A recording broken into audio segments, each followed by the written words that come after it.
नमस्कार दोस्तों, आप सबों का स्वागत है। क्लास 10th विज्ञान का इम्पोर्टेंट ऑब्जेक्टिव प्रश्न। यह सभी प्रश्न बिहार बोर्ड मैट्रिक फाइनल परीक्षा विज्ञान में बार बार पूछे गए ऑब्जेक्टिव है। अगर आप बिहार बोर्ड मैट्रिक परीक्षा 2025 में देने जा रहे हैं तो इस वीडियो को अंत तक जरूर देखें। बिल्कुल ऐसे ही हुबहू ऑब्जेक्टिव मिलेंगे आपको विज्ञान में फाइनल परीक्षा 2025 में। तो देखिए, पहला प्रश्न है, जिन वस्तुओं से स्वयं प्रकाश उत्सर्जित होते हैं उन्हें कहते हैं। जिन वस्तुओं से प्रकाश उत्सर्जित होते हैं उन्हें कहते हैं। आत्मद्वीप वस्तु कहते हैं। ऑप्शन नंबर सी सही है। अगला प्रश्न है, प्रकाश की किरणें गमन करती है। प्रकाश की किरणें गमन करती है। ऑप्शन ए सीधी रेखा में, ऑप्शन बी टेढ़ी रेखा में, ऑप्शन सी किसी भी दिशा में, ऑप्शन डी उपयुक्त सभी। प्रकाश की किरणें गमन करती है हमेशा सीधी रेखा में। ऑप्शन नंबर ए सही है, सीधी रेखा में।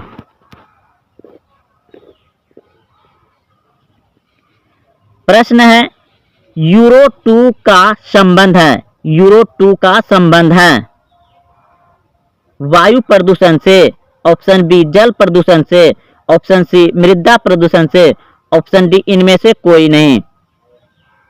यूरो 2 का संबंध है वायु प्रदूषण से। ऑप्शन नंबर ए सही है, वायु प्रदूषण से संबंधित है यूरो 2।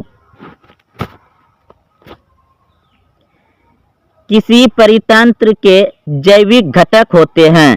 किसी परितंत्र के जैविक घटक होते हैं। ऑप्शन बी बिल्कुल सही है, पौधे एवं मृदा, पौधे एवं मिट्टी, पौधे एवं मृदा। डेंगू उत्पन्न करने वाला मच्छर किस तरह के जल में रहता है। डेंगू उत्पन्न करने वाला मच्छर किस तरह के जल में रहता है। ऑप्शन ए साफ जल में, ऑप्शन बी गंदे जल में, ऑप्शन सी खरा जल में, ऑप्शन डी मृत जल में। डेंगू उत्पन्न करने वाला मच्छर रहता है साफ जल में। ऑप्शन नंबर ए सही है, साफ जल में डेंगू उत्पन्न करने वाला मच्छर रहता है। ऑप्शन ए सही है। ऑक्सीजन है, ऑक्सीजन है हार्मोन। ऑप्शन नंबर सी सही है। ऑक्सीजन क्या है? एक हार्मोन है। ऑक्सीजन हार्मोन है, याद रखिएगा, हार्मोन।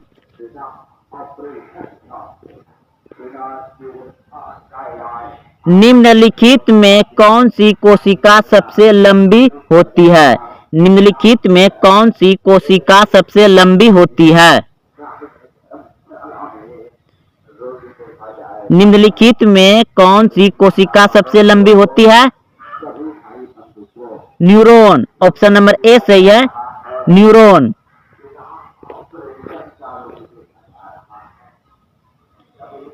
जठर ग्रंथियां कहाँ पाई जाती है।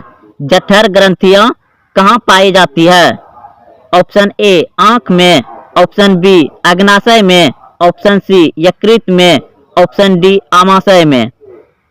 जठर ग्रंथियां पाई जाती है आमाशय में। ऑप्शन नंबर डी सही है, आमाशय में पाई जाती है।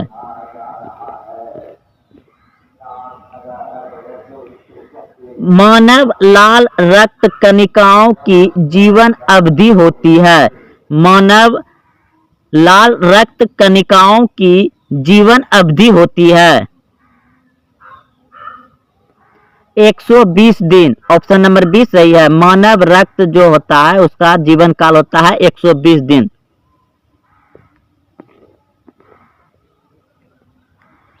रक्त में आयरन की कमी से होने वाला एक रोग है। रक्त में आयरन की कमी से होने वाला एक रोग है। Option A TB, option B मधुमेह, option C anaemia, option D उच्च रक्तचाप। रक्त में आयरन की कमी से होने वाला रोग है एनीमिया। ऑप्शन नंबर सी सही है, एनीमिया।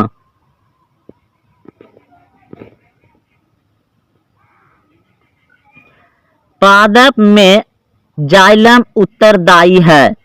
पादप में जाइलम उत्तरदायी है। जल का परिवहन, जल का परिवहन, जाइलम क्या करता है? जल का परिवहन करता है पौधे में।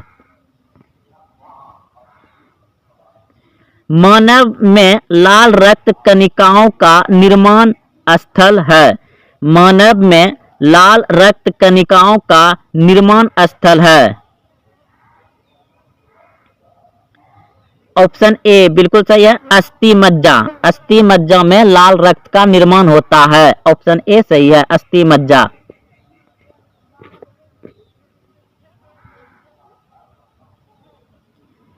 किसी उत्तल लेंस की फोकस दूरी हमेशा होती है।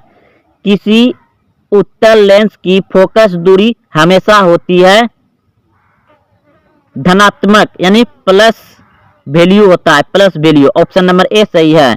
किसी उत्तल लेंस की फोकस दूरी हमेशा क्या होती है? धनात्मक, यानी प्लस वैल्यू। ऑप्शन नंबर ए सही है।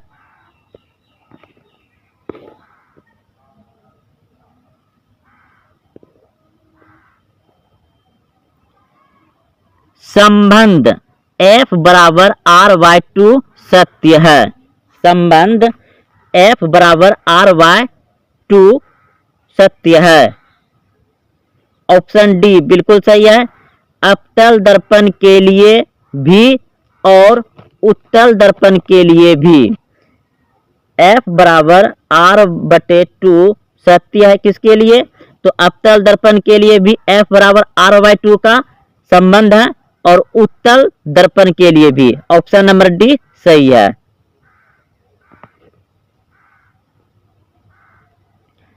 काल्पनिक प्रतिबिंब होता है।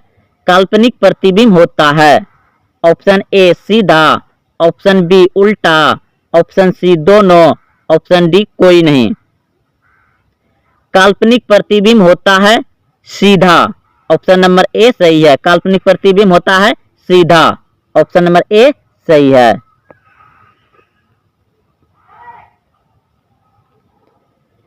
उत्तल दर्पण द्वारा बना प्रतिबिंब।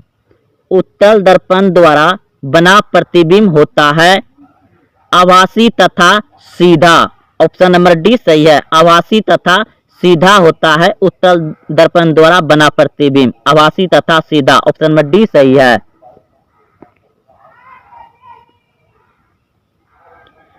किसी दर्पण से हमेशा वस्तु से छोटा प्रतिबिंब प्राप्त होता है। किस दर्पण से हमेशा वस्तु से छोटा प्रतिबिंब प्राप्त होता है? उत्तल दर्पण से। ऑप्शन नंबर बी सही है। उत्तल दर्पण से हमेशा वस्तु से छोटा प्रतिबिंब बनता है और अवतल में वस्तु से बड़ा बनता है। अवतल में बड़ा, उत्तल में छोटा। ऑप्शन नंबर बी सही है। उत्तल दर्पण द्वारा बना प्रतिबिंब होता है। उत्तल दर्पण द्वारा बना प्रतिबिंब होता है हमेशा सीधा। ऑप्शन नंबर बी सही है। हमेशा सीधा।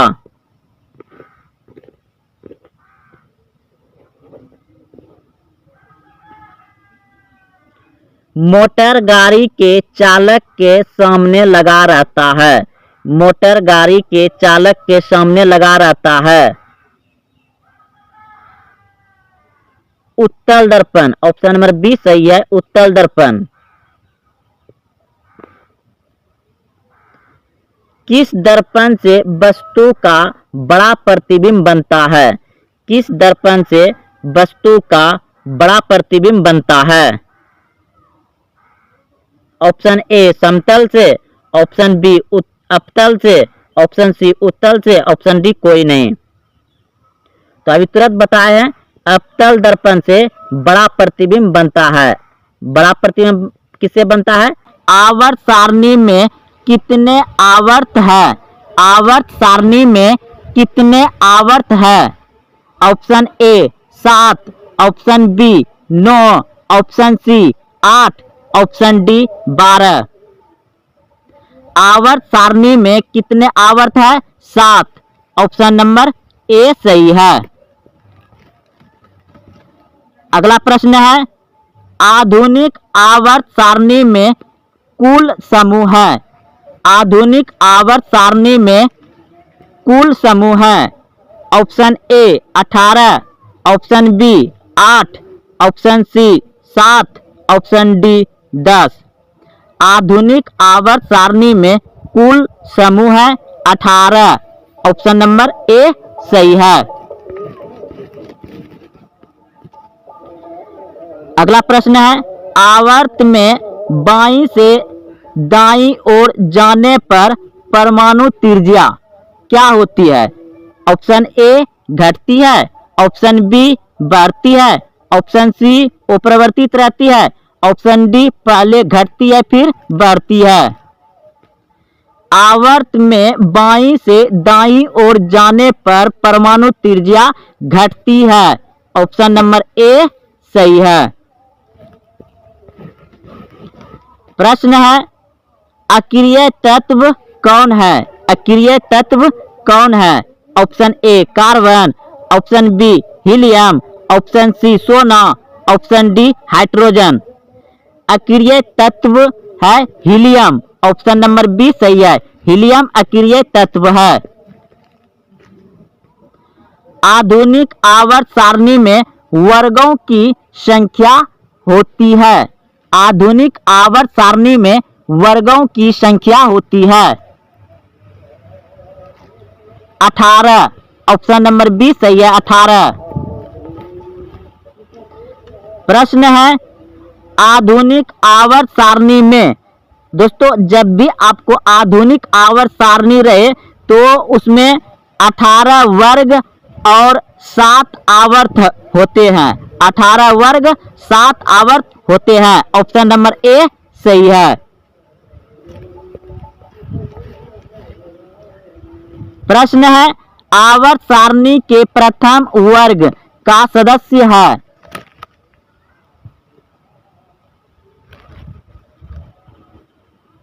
क्षारीय धातु। ऑप्शन नंबर बी सही है, क्षारीय धातु। अगला प्रश्न है, हीलियम कैसा तत्व है? हीलियम कैसा तत्व है? अक्रिय। अभी तुरंत प्रश्न पड़े हैं, हीलियम कैसा तत्व है? अक्रिय। ऑप्शन नंबर ए सही है। कार्बन क्या है? कार्बन क्या है? धातु, अधातु, उपधातु या कोई नहीं? कार्बन अधातु है। ऑप्शन नंबर बी सही है, अधातु। प्रकाश संश्लेषण होता है। प्रकाश संश्लेषण होता है। ऑप्शन ए रात में, ऑप्शन बी दिन में, ऑप्शन सी रात दिन, ऑप्शन डी सुबह शाम। प्रकाश संश्लेषण होता है दिन में। ऑप्शन नंबर बी सही है, दिन में। प्रश्न है, भोजन का पचना किस प्रकार की अभिक्रिया है? भोजन का पचना किस प्रकार की अभिक्रिया है? उपचयन। ऑप्शन नंबर ए सही है, उपचयन। प्रकाश संश्लेषी इकाई है। प्रकाश संश्लेषी इकाई है क्लोरोफिल। ऑप्शन नंबर सी सही है, क्लोरोफिल। प्रकाश संश्लेषण इकाई है क्लोरोफिल।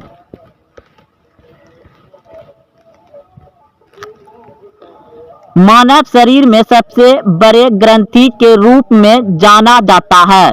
मानव शरीर में सबसे बड़े ग्रंथि के रूप में जाना जाता है यकृत। ऑप्शन नंबर सी सही है, यकृत। प्रकाश संश्लेषी अंगक है। प्रकाश संश्लेषी अंगक है हरित लवक। ऑप्शन नंबर बी सही है, हरित लवक।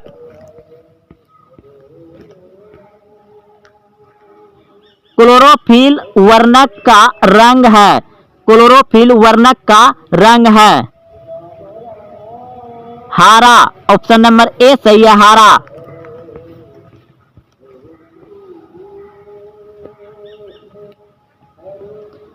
प्राकृतिक गैस का मुख्य घटक क्या है? प्राकृतिक गैस का मुख्य घटक क्या है? मीथेन। ऑप्शन नंबर ए सही है। प्राकृतिक गैस का मुख्य घटक है मीथेन। ऑप्शन नंबर ए सही है। चिपको आंदोलन के संदर्भ में निम्नलिखित में कौन सही है? ऑप्शन नंबर डी सही है। उपयुक्त सभी। विवाद लकड़ी के ठेकेदारों और स्थानीय लोगों के बीच था। महिलाओं ने पेड़ से चिपक कर ठेकेदार को वृक्ष काटने से रोका। उपयुक्त सभी। ऑप्शन नंबर डी सही है। इनमें तीनों हो जाएगा। उपयुक्त सभी।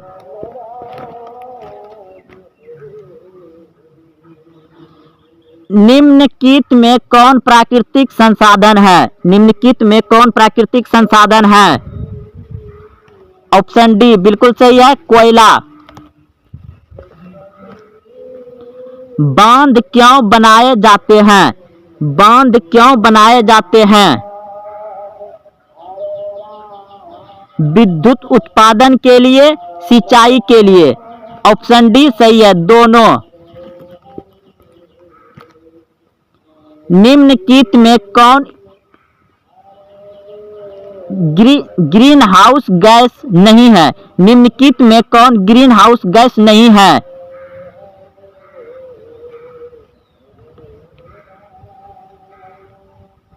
ऑक्सीजन। ऑप्शन नंबर ए सही है, oxygen. Oxygen green house gas नहीं है। ऑक्सीजन। इंदिरा गांधी नहर किस प्रदेश में स्थित है? इंदिरा गांधी नहर किस प्रदेश में स्थित है? राजस्थान। ऑप्शन नंबर डी सही है, राजस्थान में इंदिरा गांधी नहर है। निम्नलिखित में नवीकरणीय संसाधन कौन है? नवीकरणीय संसाधन कौन है? ऑप्शन नंबर डी सही है, वायु। चंद्रमा पर खड़े अंतरिक्ष यात्री को आकाश प्रतीत होता है। यानी कि चंद्रमा पर खड़े अंतरिक्ष यात्री को आकाश कैसा दिखता है? नीला। ऑप्शन बी उजला। ऑप्शन सी लाल। ऑप्शन डी काला। तो चंद्रमा पर अंतरिक्ष यात्री को आकाश दिखता है काला। ऑप्शन नंबर डी सही है। चंद्रमा पर आप यहां से 1/6 गुना कम ज्यादा कर सकते हैं, क्योंकि वहां पर गुरुत्वाकर्षण नहीं है। गुरुत्वाकर्षण नहीं है यानी हवा नहीं है। आप वहां पर जो भी कुछ बोलेंगे तो दूसरा व्यक्ति सामने में नहीं सुन पाएगा, क्योंकि वहां पर गुरुत्वाकर्षण नहीं है। अगला प्रश्न देखिए। प्रश्न है मानव नेत्र में ऑप्शन ए किस प्रकार का लेंस नहीं होता है? मानव नेत्र में यानी कि मानव नेत्र में क्या होता है? तो ऑप्शन दिया गया है। ऑप्शन ए किसी प्रकार का लेंस नहीं होता। ऑप्शन बी अवतल लेंस होता। ऑप्शन सी उत्तल लेंस होता। ऑप्शन डी उत्तल दर्पण होता। तो मानव नेत्र में उत्तल लेंस होता है। ऑप्शन नंबर सी सही सोचे थे आप, उत्तल लेंस होता है मानव नेत्र में। अगला प्रश्न देखिए। प्रश्न है श्वेत रंग कितने रंगों के मेल से बना है? श्वेत रंग जो है वह कितने रंगों के मेल से बना हुआ है? श्वेत रंग कितने रंग के मेल से बना हुआ है? जैसे सूर्य का प्रकाश, तो उसमें कितने रंग मिलकर बना हुआ है? Option A 3, option B 4, option C 5, option D 7। तो श्वेत रंग 7 रंगों से मिलकर बना होता है। ऑप्शन नंबर डी सही है। 7 रंग का श्वेत रंग 7 रंगों के मेल से बनते हैं। ऑप्शन नंबर डी सही है। अगला प्रश्न देखिए। प्रश्न है मानव नेत्र जिस भाग पर किसी वस्तु का प्रतिबिंब बनता है वह है।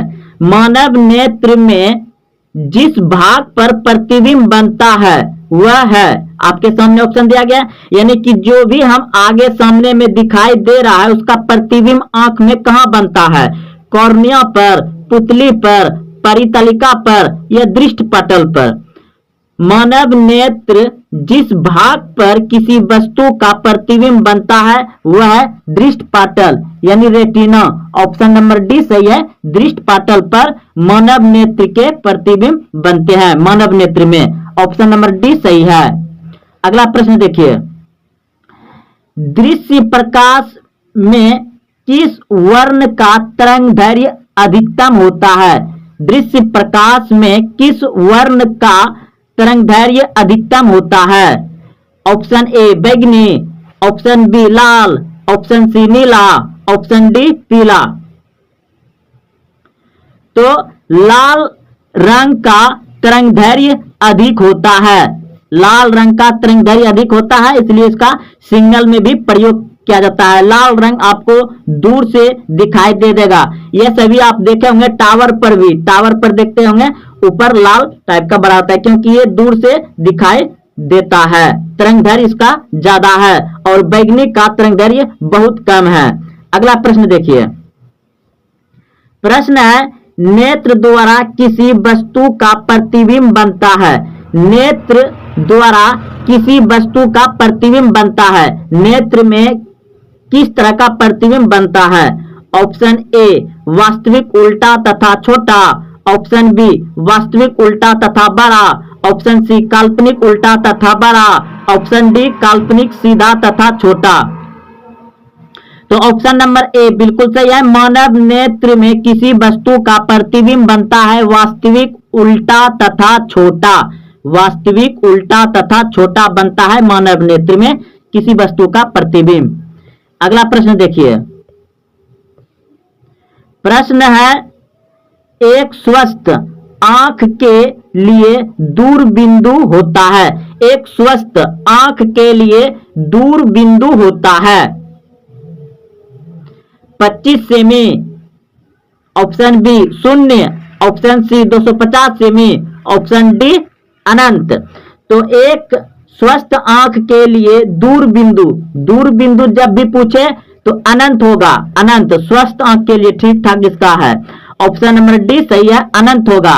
और अगर न्यूनतम पूछता तब होता 25 सेमी, ऑप्शन ए। लेकिन इस प्रश्न में पूछा गया है कि एक स्वस्थ आंख के लिए दूर बिंदु होता है अनंत। ऑप्शन नंबर डी सही है।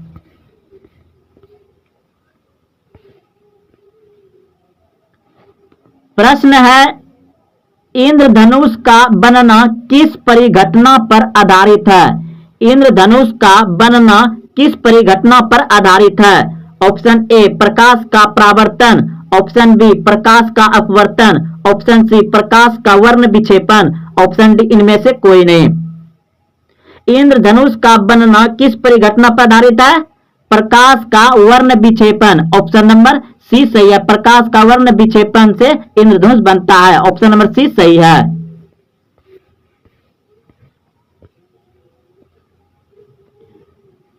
प्रश्न है सामान्य दृष्टि वाले व्यक्ति के लिए स्पष्ट दर्शन की न्यूनतम दूरी है। दोस्तों यहां पर पूछ दिया न्यूनतम दूरी, तो अभी तुरंत बताए हैं जब भी न्यूनतम दूरी पूछे तो 25 सेंटीमीटर 25 सीएम होगा। ऑप्शन नंबर बी सही है। सामान्य दृष्टि वाले व्यक्ति के लिए स्पष्ट दर्शन की न्यूनतम दूरी होती है 25 सेमी, यानी कि आंख से 25 सेमी आपको दूरी रखने पर ही साफ साफ दिखाई देगा। और 25 सेमी से ज्यादा आप आंख के पास नजदीक सटाइएगा तो धुंधला दिखाई देगा, साफ दिखाई नहीं देगा और इसका अनंत बिंदु हो जाएगा यानी दूर के लिए। और न्यूनतम पूछे नजदीक के लिए तो 25 सेमी। अगला प्रश्न देखिए, जो नेत्र निकट स्थित वस्तु को साफ नहीं देख सकता उस नेत्र में होता है। जो आंख निकट स्थित यानी कि नजदीक वस्तु को साफ से नहीं देख सकता उस नेत्र में होता है। दूर दृष्टि दोष, निकट दृष्टि दोष, जरा दृष्टि दोष, यह वर्णघनता। तो ऑप्शन नंबर ए बिल्कुल सही है। दूर दृष्टि दोष होता है जिस व्यक्ति को नजदीक की वस्तु साफ साफ दिखाई नहीं देता है उसे दूर दृष्टि दोष होता है, यानी कि उल्टा। और जिस व्यक्ति को दूर की वस्तु साफ साफ नहीं दिखाई दे उसे निकट दृष्टि दोष होगा। अगला प्रश्न देखिए, प्रश्न है अभिनेत्र लेंस की फोकस दूरी में परिवर्तन किया जाता है। अभिनेत्र लेंस की फोकस दूरी में जो परिवर्तन किया जाता है किसके द्वारा किया जाता है?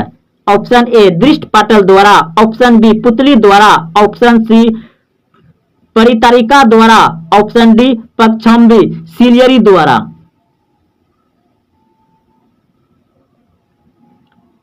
तो ऑप्शन नंबर डी बिल्कुल सही है, पक्षाम्बी यानी सिलियरी द्वारा परिवर्तन होता है। ऑप्शन नंबर डी सही है।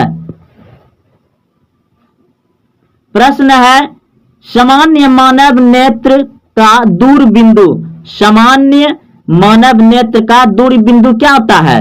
तो ये भी हो जाएगा आपका अनंत। ऑप्शन नंबर डी सही है, अनंत। ये प्रश्न 2 बार आ चुका है, अनंत हो जाएगा। प्रश्न है निकट दृष्टि दोष का उपचार किस प्रकार के लेंस से किया जाता है? निकट दृष्टि दोष का उपचार किस प्रकार के लेंस से किया जाता है? ऑप्शन ए उत्तल, option B bifocal, option C अभिसारी, ऑप्शन डी अपसारी।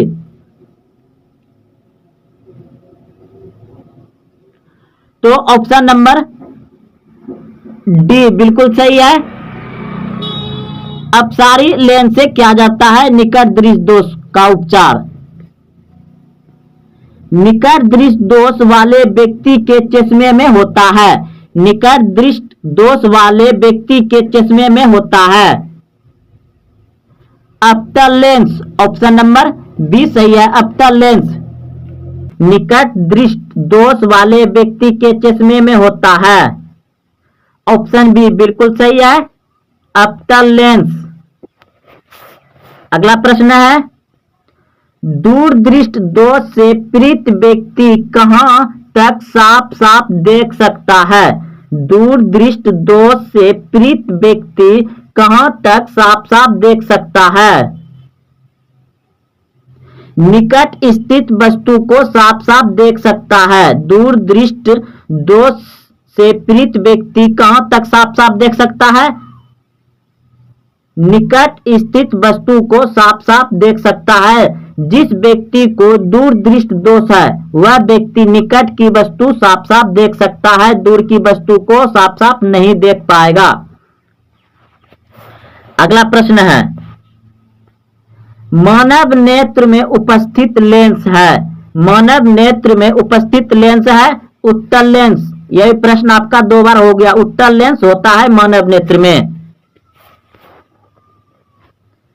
प्रश्न है मानव नेत्र जिस भाग पर किसी वस्तु का प्रतिबिंब बनता है वह है? तो दृष्टिपटल। ऑप्शन नंबर डी सही है, दृष्टिपटल पर बनता है। अगला प्रश्न देखिए, प्रश्न है प्रकाश के लिए किस रंग वर्ण के लिए तरंगदैर्घ्य महत्तम होता है, यानी कि सबसे ज्यादा होता है? तो लाल। ऑप्शन नंबर ए सही है, लाल रंग का तरंगदैर्घ्य सबसे ज्यादा होता है, महत्तम होता है। अगला प्रश्न है प्रकाश में किस रंग का तरंगदैर्घ्य सबसे अधिक होता है? प्रकाश में किस रंग का तरंगदैर्घ्य सबसे अधिक होता है? तो लाल। ऑप्शन नंबर सी सही है। अगला प्रश्न है प्रिज्म से प्रकाश की कौन सी परिघटना घटती है? प्रिज्म से प्रकाश की कौन सी परिघटना घटती है? तो अपवर्तन। ऑप्शन नंबर बी सही है, अपवर्तन। तो दोस्तों यह सभी प्रश्न बिहार बोर्ड मैट्रिक फाइनल परीक्षा विज्ञान में बार बार ऑब्जेक्टिव पूछे गए हैं। अगर आप देखते हुए यहाँ तक आए हैं और एक बार फिर से देखिए और सभी प्रश्न को अच्छे से याद रखिए, बिल्कुल ऐसे ही आपको बिहार बोर्ड मैट्रिक फाइनल परीक्षा विज्ञान में पूछे जाएंगे। और हाँ, अपने दोस्तों में शेयर करें, वीडियो को लाइक करें, अभी तक चैनल को सब्सक्राइब नहीं किया चैनल को सब्सक्राइब करें। फिर मिलते हैं अगले वीडियो में इसी तरह से इंपॉर्टेंट ऑब्जेक्टिव लेकर के। जय हिंद, जय भारत। विद्युत बल्ब का फिलामेंट होता है, विद्युत बल्ब का फिलामेंट होता है। ऑप्शन ए टंगस्टन का, ऑप्शन बी तांबा का, ऑप्शन सी प्लेटिनम का, ऑप्शन डी इनमें से कोई नहीं। तो विद्युत बल्ब का फिलामेंट होता है, ऑप्शन ए बिल्कुल सही सोचे थे आप, टंगस्टन का होता है, ऑप्शन ए सही है। प्रश्न है आमीटर का प्रतिरोध होता है, आमीटर का प्रतिरोध होता है छोटा, बड़ा, बहुत छोटा, इनमें से कोई नहीं। तो आमीटर का प्रतिरोध नगण्य होता है, यानी कोई लिमिट नहीं है, बेसी या कम क्या होगा इसका पता नहीं है। तो ऑप्शन नंबर डी सही हो जाएगा, इनमें से कोई नहीं। प्रश्न है निम्नलिखित में से कौन विद्युत का सबसे अच्छा चालक है, निम्नलिखित में से कौन विद्युत का सबसे अच्छा चालक है। ऑप्शन ए चांदी, ऑप्शन बी लोहा, option C nichrome, option D rubber. तो ऑप्शन नंबर ए बिल्कुल सही सोचे थे आप, चांदी। अगर सोना रहता तो पहले आपको सोना मारना है, क्योंकि सबसे ज्यादा विद्युत का चालक होता है सोना, उसके बाद चांदी। लेकिन सोना जो बहुत महंगा है उसका बहुत प्रयोग कम किया जाता है। तो आपका ऑप्शन नंबर ए हो जाएगा, क्योंकि यहाँ चांदी दिया गया है, अगर सोना रहता तो सोना होता। अगला प्रश्न देखिए, बैटरी से किस प्रकार की धारा प्राप्त होती है, बैटरी से किस प्रकार की धारा प्राप्त होती है। ऑप्शन ए पर्यावर्ती धारा, ऑप्शन बी दृष्ट धारा, ऑप्शन सी ए और बी दोनों, ऑप्शन डी इनमें से कोई नहीं। तो बैटरी से हमेशा दृष्ट धारा प्राप्त होती है, दृष्ट धारा, ऑप्शन नंबर बी सही है।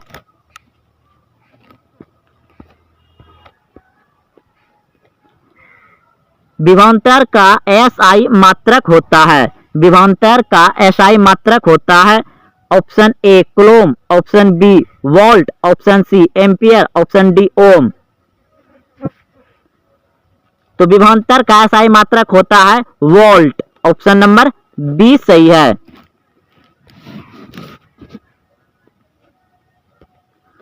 विद्युत धारा का एसआई मात्रक है, विद्युत धारा का एसआई मात्रक है एम्पियर, ऑप्शन नंबर डी सही है, एम्पियर। विद्युत धारा का एसआई मात्रक क्या है, एम्पियर, ऑप्शन नंबर डी सही है। आमीटर को विद्युत परिपथ में कैसे जोड़ा जाता है।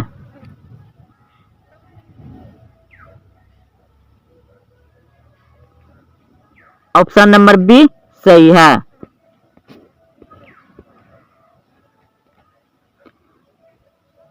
धातुओं में धारावाहक होते हैं, धातुओं में धारावाहक होते हैं।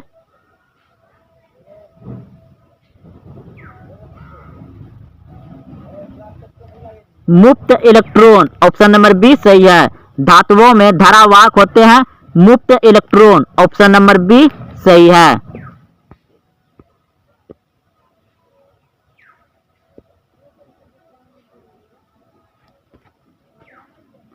आमीटर से निम्नलिखित में किसे मापा जाता है, आमीटर से निम्नलिखित में किसे मापा जाता है। ऑप्शन ए धारा, ऑप्शन बी आवेश, ऑप्शन सी विभव, ऑप्शन डी विद्युत शक्ति। तो आमीटर से मापा जाता है धारा, ऑप्शन नंबर ए सही है, धारा को मापा जाता है आमीटर में। निम्नलिखित में से कौन उपकरण विद्युत धारा की उपस्थिति दर्शाता है। गैल्वेनोमीटर, ऑप्शन नंबर ए सही है, गैल्वेनोमीटर। एम्पियर घंटा मात्रक है, एम्पियर घंटा मात्रक है। ऑप्शन ए शक्ति का, ऑप्शन बी आवेश का, ऑप्शन सी ऊर्जा का, ऑप्शन डी इनमें से कोई नहीं। एम्पियर घंटा मात्रक है आवेश का, ऑप्शन नंबर बी सही है।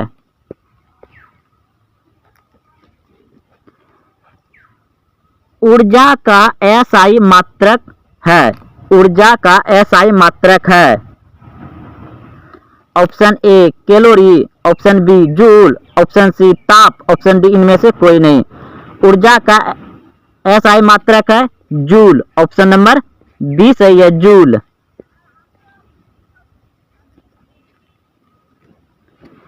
आवेश का मात्रक है, आवेश का मात्रक है option A coulomb, option B volt, option C ampere, option D इनमें से कोई नहीं।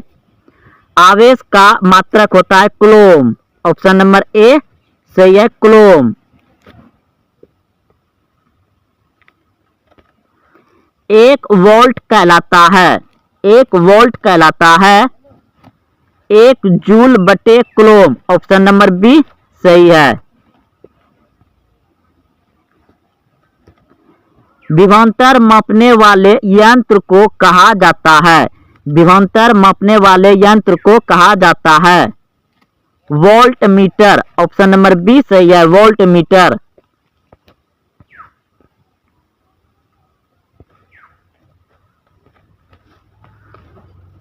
विद्युत शक्ति का एसआई मात्रक है, विद्युत शक्ति का एसआई मात्रक है वाट, ऑप्शन नंबर ए सही है।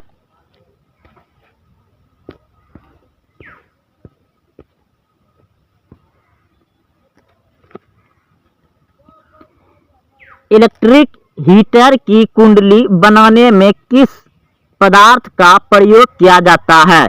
इलेक्ट्रिक हीटर की कुंडली बनाने में किस पदार्थ का प्रयोग किया जाता है?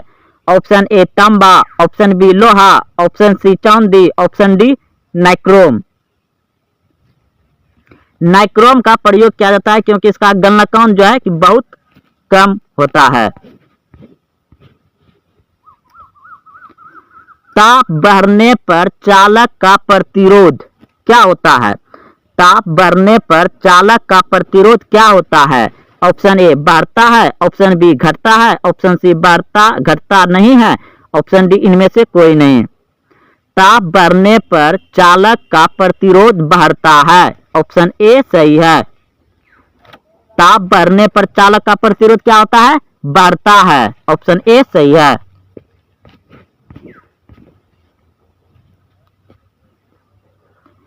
किसी चालक का प्रतिरोध निर्भर करता है, किसी चालक का प्रतिरोध निर्भर करता है। ऑप्शन ए चालक की लंबाई पर, ऑप्शन बी चालक के अनुप्रस्थ काट के क्षेत्र पर, ऑप्शन सी चालक की प्रकृति पर, ऑप्शन डी उपयुक्त सभी। तो चालक किसी चालक का प्रतिरोध निर्भर करता है उपयुक्त सभी पर, ऑप्शन नंबर डी सही है। उपयुक्त सभी पर, चालक की लंबाई पर, चालक के अनुप्रस्थ काट के क्षेत्रफल पर, चालक की प्रकृति पर, तीनों यानी ऑप्शन नंबर डी सही है। उपयुक्त सभी पर किसी चालक का प्रतिरोध निर्भर करता है। प्रश्न है वोल्ट मीटर को विद्युत परिपथ में किस क्रम में जोड़ा जाता है? वोल्ट मीटर को विद्युत परिपथ में किस क्रम में जोड़ा जाता है? ऑप्शन ए श्रेणी क्रम में, ऑप्शन बी समांतर क्रम में, ऑप्शन सी ए और बी दोनों, ऑप्शन डी इनमें से कोई नहीं। तो वोल्ट मीटर को विद्युत परिपथ में जोड़ा जाता है समांतर क्रम में, ऑप्शन नंबर बी सही है, समांतर क्रम में जोड़ा जाता है। विद्युत धारा उत्पन्न करने की युक्ति को कहते हैं? विद्युत धारा उत्पन्न करने की युक्ति को कहते हैं जनित्र यानी जनरेटर, ऑप्शन नंबर ए सही है जनित्र। निम्न में कौन आयनिक यौगिक है? निम्न में कौन आयनिक यौगिक है? ऑप्शन नंबर सी बिल्कुल सही है KCl। अगला प्रश्न है किस धातु को केरोसिन में डुबाकर रखते हैं? किस धातु को केरोसिन में डुबाकर रखते हैं? ऑप्शन ए बिल्कुल सही है Na। सोडियम को केरोसिन में डुबाकर रखते हैं और सोडियम बहुत ही मुलायम होता है, उसे चाकू से काटा जा सकता है। सोडियम को काटता है केरोसिन में डुबाकर। अगला प्रश्न देखिए, प्रश्न है एल्युमिनियम का प्रमुख अयस्क है? एल्युमिनियम का प्रमुख अयस्क है तो ऑप्शन नंबर सी बिल्कुल सही है, बॉक्साइड। ऑप्शन नंबर सी सही है। अगला प्रश्न है, किस ओ धातु को जल में डुबाकर रखते हैं? किस ओ धातु को जल में डुबा के रखते हैं? तो श्वेत फास्फोरस। ऑप्शन नंबर सी सही है, श्वेत फास्फोरस को जल में डुबाकर रखते हैं। अगला प्रश्न देखिए, निम्नलिखित में कौन उपधातु है? निम्नलिखित में कौन उपधातु है? तो Sb। ऑप्शन नंबर डी सही है। बॉक्साइट किस धातु का अयस्क है? बॉक्साइट किस धातु का अयस्क है? तो अभी तुरंत पढ़े हैं, एल्युमिनियम। ऑप्शन नंबर ए सही है, एल्युमिनियम का अयस्क है बॉक्साइट। अगला प्रश्न देखिए, क्लोरीन की संयोजकता क्या है? क्लोरीन की संयोजकता क्या है? तो 1। ऑप्शन नंबर सी सही है। प्रश्न है, हेमेटाइट किस धातु का अयस्क है? हेमेटाइट किस धातु का अयस्क है? तो लोहा। ऑप्शन नंबर ए सही है, लोहा का अयस्क क्या है? हेमेटाइट। अगला प्रश्न देखिए,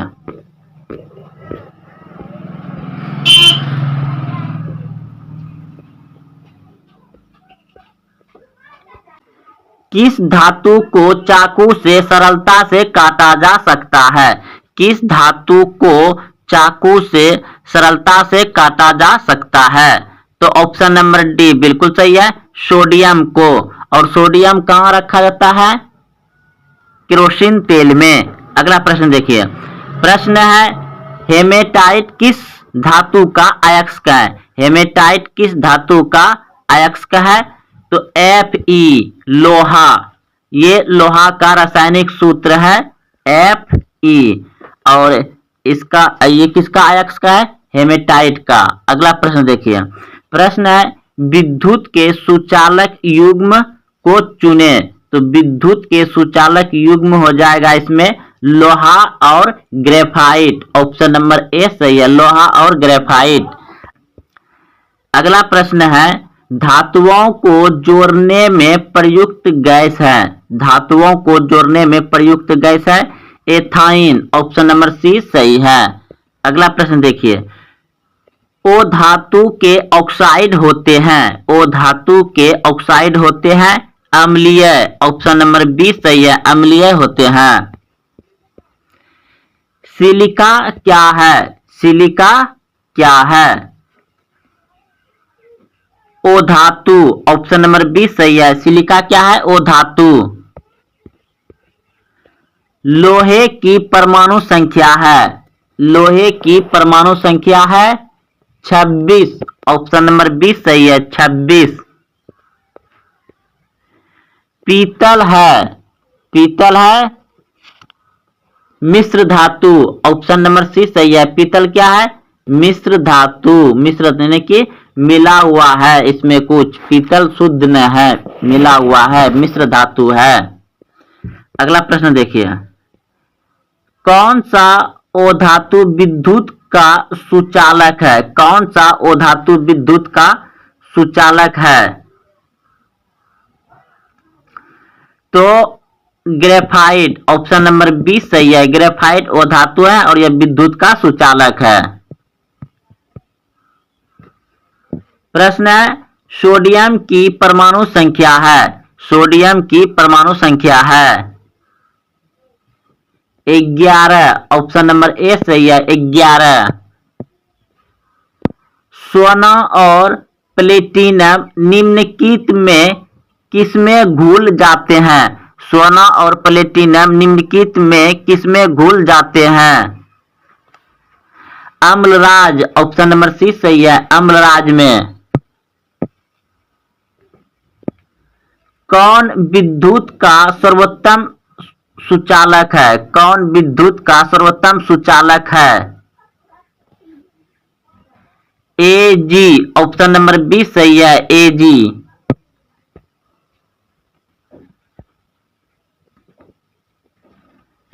प्रश्न है, निम्नलिखित में कौन ओ धातु है? निम्नलिखित में कौन ओ धातु है? ई लोहा। अगला प्रश्न देखिए, 1 ग्राम सोने से कितना लंबा तार बनाया जा सकता है? 1 ग्राम सोने से कितना लंबा तार बनाया जा सकता है? 2 किलोमीटर। 1 ग्राम सोने से कितना लंबा तार बनाया जा सकता है? 2 किलोमीटर। कौन सा अधातु कमरे के ताप पर द्रव होता है? कौन सा अधातु कमरे के ताप पर द्रव होता है?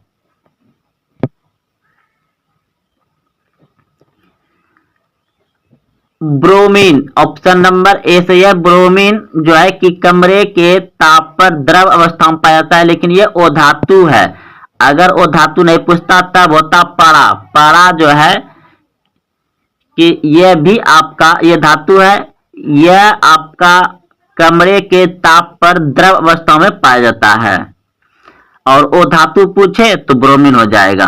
अगला प्रश्न देखिए, निम्नलिखित में कौन सी धातु सबसे अधिक तन्य है? निम्नलिखित में कौन सी धातु सबसे अधिक तन्य है?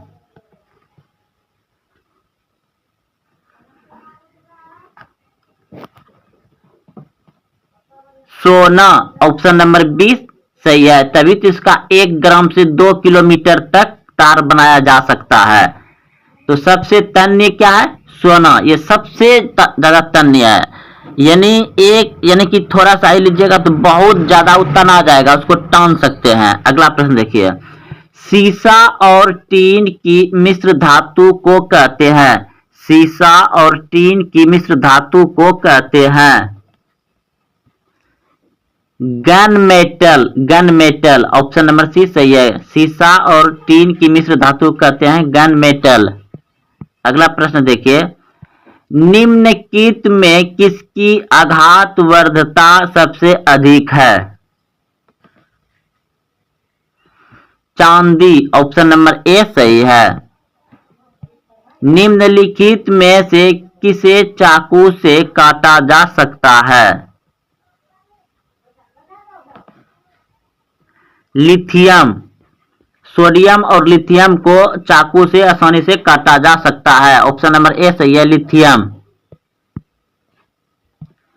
एकमात्र अधातु जो द्रव रूप में पाई जाती है? एकमात्र अधातु जो द्रव रूप में पाई जाती है? ब्रोमीन। ऑप्शन नंबर ए सही है, ब्रोमीन। शुद्ध सोने को व्यक्त किया जाता है? शुद्ध सोने को व्यक्त किया जाता है 24 कैरेट। ऑप्शन नंबर 20 सही है। शुद्ध सोना को व्यक्त किया जाता है 24 कैरेट से। ऑप्शन नंबर 20 सही है। प्रश्न है, सही कथन को चुने। तो वो धातु जो होते हैं प्राय गैस या ठोस भी होता है। वो धातु जो होता है प्राय गैस या ठोस होती है, यानी दोनों होता है, गैस और ठोस। धातु जो सिर्फ अम्लराज में घुलता है? धातु जो सिर्फ अम्लराज में घुलता है? Au यानी सोना। ऑप्शन नंबर सी सही है, सोना, Au। हीरा निम्नलिखित में किसका अपरूप है? हीरा निम्नलिखित में किसका अपरूप है? कार्बन। कार्बन का हीरा अपरूप है, और ग्रेफाइट भी कार्बन का ही अपरूप है। दोस्तों, यह सभी प्रश्न विज्ञान का बहुत ही इंपॉर्टेंट ऑब्जेक्टिव थे, जो बिहार बोर्ड मैट्रिक फाइनल परीक्षा में पूछे जाते हैं। अगर आप देखते हुए यहाँ तक पहुंचे हैं तो अपने दोस्तों में वीडियो को शेयर करें और लाइक करें, और अभी तक चैनल को सब्सक्राइब नहीं किया तो चैनल को सब्सक्राइब करें। फिर मिलते हैं अगले वीडियो में।